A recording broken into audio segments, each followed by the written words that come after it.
दिया, इधर मैं युद्ध बता देता हूँ। अब्दुल रहीम के बाद में बीच में एक सेनापति और भेजे गए थे, उनका नाम था सुल्तान खान। क्या नाम था? सुल्तान खान। क्या नाम है सेनापति का? जब अब्दुल रहीम वाला केस हो गया तो उसके बाद अकबर ने पहले अकबर मानसिंह आसफ खान को भेजता है, अकबर खुद आता है, फिर शाहबाज खान आता है, फिर अब्दुल रहीम है। इस बार एक सेनापति कौन सा भेजा गया? कौन सा भेजा गया? सुल्तान। सुल्तान खान को, सुल्तान खान बड़ा गजब सेनापति, अकबर का चाचा है। अकबर का चाचा एक्सपीरियंस होल्डर बंदा है, कितने युद्ध लड़के आया होगा, मजा आवा एकदम सेनापति उस टाइम, उस प्रकार का। उसको यहाँ भेजा गया। उस बंदे वो समझदार आदमी था, उसने कहा यार युद्ध जीतने के लिए पहाड़ों में क्यों जाना है? क्योंकि हम जब पहाड़ों में जाते हैं तो पहाड़ों के रास्ते मारना पड़ता है, आपको पता है। अंदर जाते तो मार लेता अपने, अपने जाओ ही मत, उसको बाहर निकालो। सब वो बाहर क्यों आएगा? वो तो अंदर बैठा रहेगा अपने चुपचाप, उसकी क्या दिक्कत है? सप्लाई बंद कर दो। अनाज नहीं पहुंचना चाहिए अंदर, अंदर किसी प्रकार का धन नहीं पहुंचना चाहिए, अंदर किसी भी प्रकार का हथियार नहीं पहुंचने चाहिए। कितने दिन तक अंदर बैठे रहेंगे? अंदर टैक्स नहीं जाएगा, हथियार नहीं जाएंगे, सेना नहीं जा पाएगी उनकी, समाचार नहीं जा पाएंगे, अनाज नहीं जा पाएगा, क्या करेंगे? ये शानदार मामला है। इतना बड़ा कैसे रोक सकते हैं? उसने कहा कौन कौन से बड़े बड़े रास्ते हैं जहां से उनका आयात निर्यात होता है, लोग आना जाना करते हैं बाहर? सब 4 रास्ते हैं। एक डूंगरपुर की तरफ रास्ता जाता है, उसने कहा एक थाना बिठा दिया जाए यहाँ पे, देवल। कौन सा थाना? साहब एक राजसमंद की तरफ इधर रास्ता, उदयपुर की तरफ रास्ता जाता है, थाना बिठाओ देवारी। कौन सा? साहब एक पाली की तरफ नीचे घाटी उतरती है, थाना बिठाओ देसूरी। कौन सा? और साहब सबसे अधिक तो इनके राजसमंद की तरफ से आता है दिवेर। कौन सा? तो उसने 4 थाने बिठाए, कौन कौन से? 4D। कौन कौन से? देवल, देवारी, देसूरी, दिवेर। दोबारा नाम बोलो।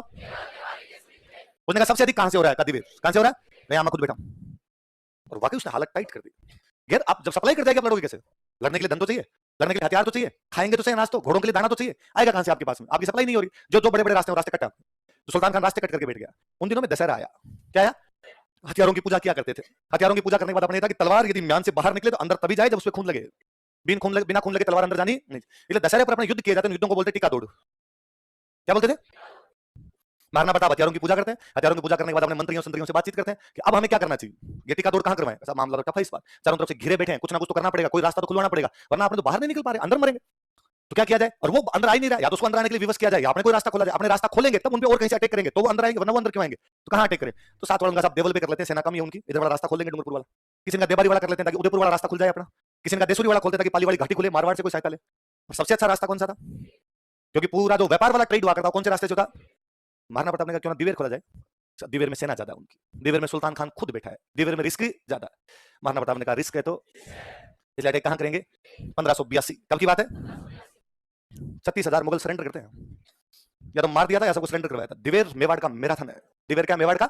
जमस्टोड ने लिखा था यार क्या युद्ध लड़ा था, मुगलों को मौका ही नहीं दिया था, सर्जिकल स्ट्राइक थी वो, या तो मार दिए गए थे। अगले 2 साल के अंदर 1582 के अंदर ये हुआ है, अगले 85 तक लगभग जगन्नाथ कछवाहा जब तक आया था तब तक तो आसपास के सारे थाने उड़ा गए थे।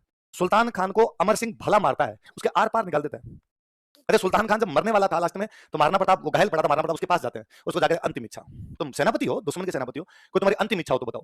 तो कहता जिसने मेरे भला मारा ना उसको देखना चाहता हूं। मैं सुल्तान खान हूं, मेरे को सामने आता है ना तो उसको डर लगता, हाउ मैं हाउ,